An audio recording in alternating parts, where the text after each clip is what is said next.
మీ జీవితంలో ఏదైనా మీరు నాకు కావాలని డెస్పరేట్గా ఉంటారు కదా, కావాలని ఇవ్వడు దేవుడు. Get that. కావాలని ఇవ్వడు.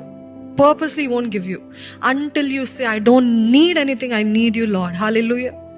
నాకు నువ్వు కావాలి ప్రభా, నాకు ఇవేమొద్దు అని చెప్పేంత వరకు దేవుడు మనల్ని పరీక్షిస్తాడు, సైలెంట్గా ఉంటాడు.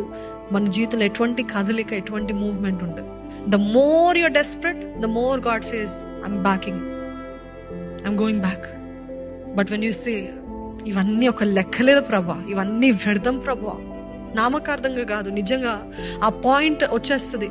ఈ మనుషుల ఛీ, ఈ ఫేమ్ ఛీ, ఈ మెప్పుల ఛీ, అసలు ఇవన్నీ వ్యర్థము అని అంటారు చూడండి.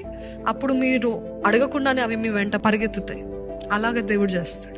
The more you go after fame, the more you go after people, the more you are desperate for one thing, the more farther it will go away from you. Don't be desperate for things. Don't be desperate for marriage. Don't be desperate for all the unnecessary perishable things. Be desperate for God's presence. దేవా నీ సన్నిధి కావాలయ్యా, నీ ఉంటే నాకు చాలు ప్రభా అని చెప్పగలిగిన వారు ఉన్నారు. God is saying, put back your focus on me.